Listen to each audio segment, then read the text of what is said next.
nothing to chase. Bargain sharp, don't lose your place. Master the table, control the space. No meal, no deal, prep it right. Tables turn in the heat of the fight. Mix the terms, let the flavors ignite. Serve it bold, seal it tight.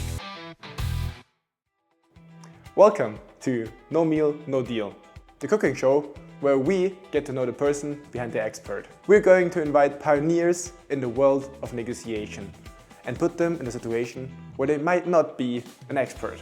And as you can see, that's the kitchen. The goal is to not only know more about the expertise, but more importantly, get to know who they really are.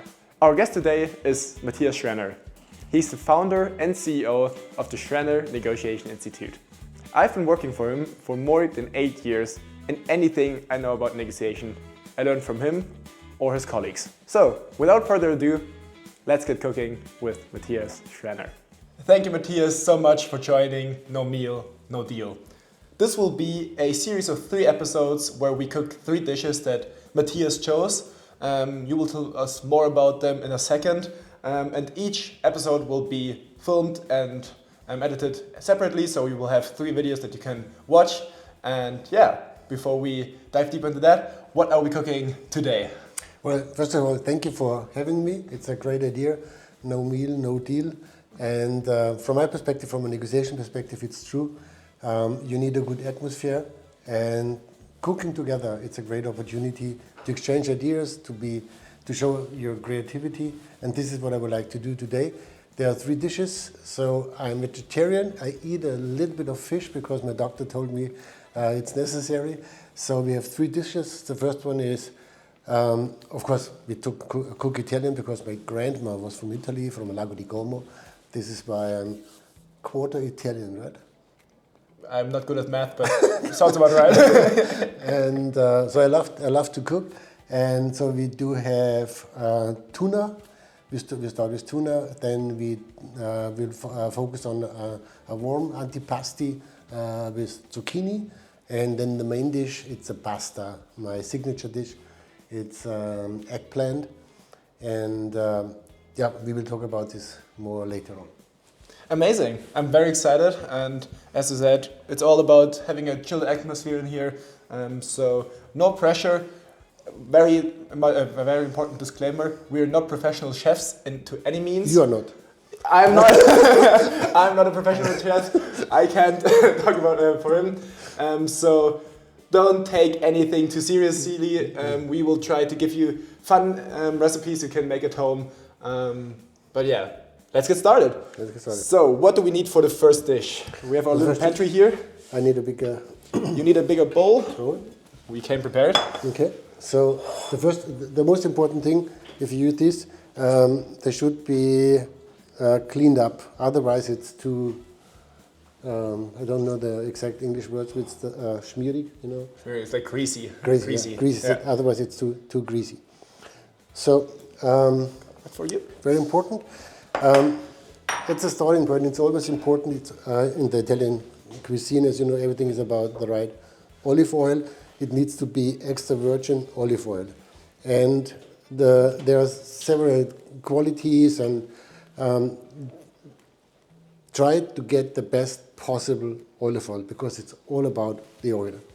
So before we get started, we do a little bit of oil of it because it needs some time to get the taste of the oil. In the Italian cuisine, it's not only about the oil, it's all about the quality of the food. And if it's a simple dish, then the ingredients, they need to be perfect. So don't save money with the ingredients. Try to buy the best possible ingredients, like this is highest quality tuna. You need a fork? Fork would be good. All right. And so it's always easier to do it with hand, but I don't want to. So as you can see. Do we need to cut it up or? Later. Okay, sorry, I'm too fast. You tell me what to do, right? You said you're the chef, so I'm just standing here looking smart, watching you. So you're doing these your are best with the so-called. tuna. So these are filet. Next step is we need to prepare the onions. And so if you want to know more, just ask me. I was just taking it easy at first so that we get into it. But tell us more about you. Obviously, I know you have been working with you for the past 8 years, but for our fans, I wanted to say, but for our followers who don't know you yet, who are you and what makes you an expert?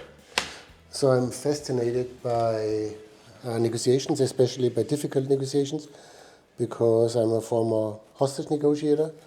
And so what is the big difference between your negotiations and the negotiations of a hostage negotiator?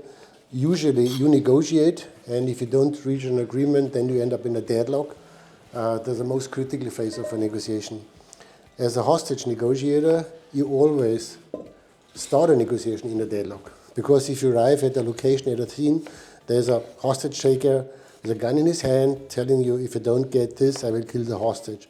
So I have learned to handle deadlock situations, and I have learned to love deadlock situations, because in a deadlock you can't postpone, you can't offer a compromise, you can't make concessions, so you need to solve this conflict professionally. And this is what I love about negotiations, and this is what I love about what we do, that we teach our clients, organizations, United Nations, big companies, governments, also individuals, in handling difficult negotiations. This is what we do. And so what we try to do is we try to translate the experience, the knowledge from law enforcement to politics and business. Okay, interesting. And just to make it a bit more relatable, right? When you say deadlock, what exactly do you mean by that? I hope it's sold. It's solved, yeah. Okay. So salt, some fresh pepper, obviously. That looks amazing already. Vinegar, we don't use the usual balsamico. We use these, it's almost white, because the taste is, and it smells differently. It smells good? It smells like vinegar. It's no. It's mild. It's mild, and so again, olive oil. Olive oil, it's never too much, never. So you can do whatever you want. And so we take some of these, and so you ask a question. Yeah, I asked. I know, sorry, you're totally in your zone with the cooking, and I feel very useful here. So yeah, deadlock. How can you describe it to make it more relatable? Do you have like an example on hand? What's deadlock? Usually we try to find a solution in a rational way. So you have to understand my argument, you have to understand that I'm right, and you have to say yes to my proposal.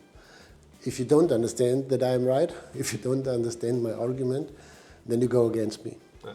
And after exchanging all the ideas, all the information, after exchanging all possibilities,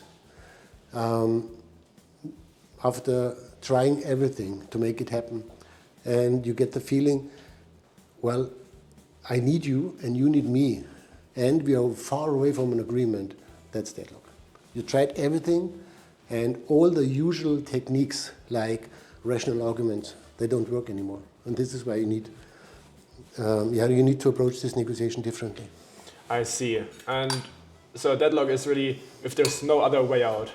The tuna, the filet, make it a little bit, so slice a little bit like this, because then it's easier for your guests to handle, and then you get this flavor. Okay, sorry. All good. Deadlock. So if I understood you correctly, it's about when there's no way out of the situation, right? Mm-hmm. Now you came up with your own, you talked about it, that you translated the knowledge from law enforcement into business. So apparently you have a way out of it. Mm-hmm. You called it the Schranner concept. What makes the Schranner concept special? The most important element is that we always act, that we don't react. Okay. So if a hostage taker is telling me if I don't get a getaway car, I will kill the first hostage. Then a reaction would be, don't do it. You're not allowed to do it. Doesn't make sense, and you put yourself in a difficult position. And this is why we never react, we never repeat the demand. So we never say, oh, you want to kill the hostage. So we always play our game. We don't accept their game. And so, for example, in business, if a procurement manager is coming up with, I need minus 10%, we never say, oh no, and we never repeat, oh, you need minus 10%. Very important, we never ask why. So we never ask, why do you want to kill the hostage? We never ask, why do you need 10%? Because if I ask why, I jump in your sandbox and then I play in your sandbox. So in a hostage taking, for example, we say, okay, well, there is no need to make a decision now. Let's talk for 5 minutes and then we decide. And then I come up with my demands. And then I ask, okay, so what happened before? I need information. And then asking or coming up with demands, then I put myself in the driver's seat again. I lead the negotiation, because now we talk about what I want to do, not about what they want to do. So it's always about acting and not reacting. Exactly. And so when you say driver's seat, it's really about being in a position of not playing in the sandbox of the other party, but really setting the tone and the direction of the negotiation, right? Yeah, I think it's more. It's the tone, it's the direction, it's the atmosphere, it's sending signals about power. So if you send the signal that you accept your weakness, that you accept the power of the other side, then you're lost. Huh? And negotiation is all about sending signals. And this is why most people, they underestimate how important and how difficult it is to negotiate. Because there are so many elements, so many stakeholders, so many interests, so many different perspectives. And this is why most people believe, okay, if I could have a good argument, I will be successful. And that's definitely not the case. Well, good that you see it like that as well. I mean, that's the reason why you should sign up for the Falk Academy, right? Because, I mean, personally, with working for you or for the Schranner Negotiation Institute for the past 8 years, I really got to experience that negotiating is not a nice to have skill or you need something.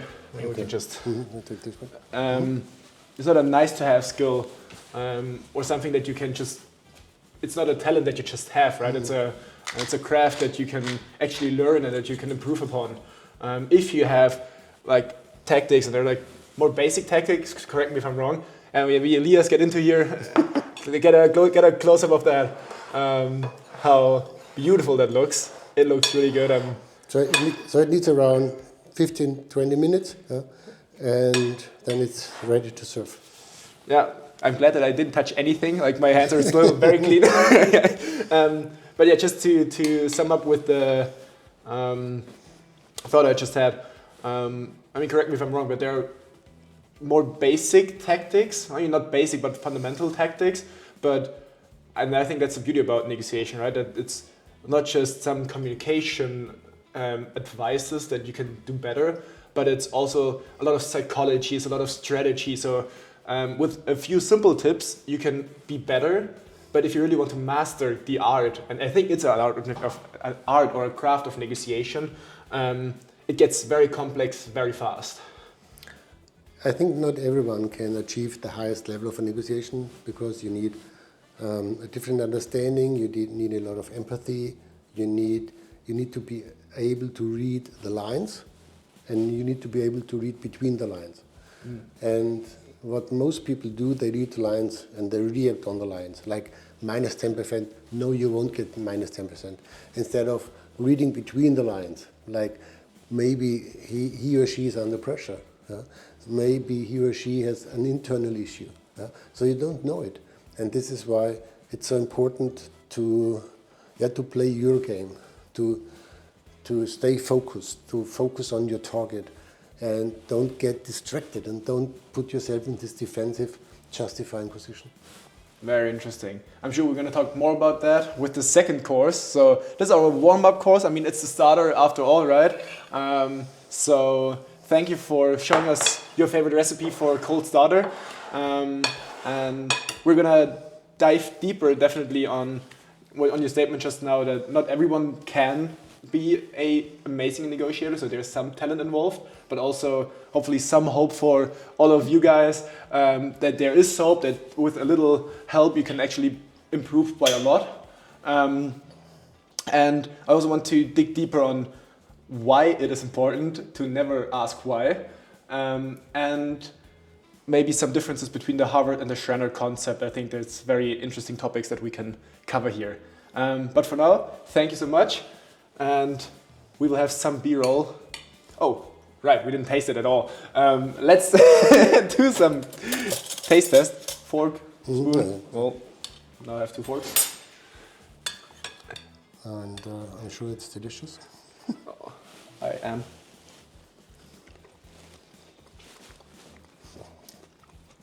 Gordon Ramsay would say, fantastic. What would you think about like a touch of lemon in there? No. No? Okay, sorry. Oh. I was shut down immediately. No, just a Or vinegar, yeah, something to brighten little up a bit. salt. But it's good. I like it a lot. I like those like very easy household dishes, you know, like stuff you have in the pantry. And it's definitely too early to taste it because, you know, with the time it will be more intensive. Like it soaks in and It like, soaks in and because right now it's too early to taste it. Yeah? Let's wait for 15 minutes and then it will be Okay, perfect. then let's get started with the next dish, which is zucchetti, so zucchini with sardines, I think is the English word. So I'm very excited for that. But for now, that is the first episode of No Meal, No Deal. Thank you for watching and stay tuned for the next episode. Thank you. So now we let it marinate for around 15 minutes. So I'll ask the team to come and join me in tasting again. So everyone, join in. Matthias, you can also taste your... It's up to you. So... Oh my goodness, this looks so great. This is the best part of the show. Yeah, this is why we came on set today.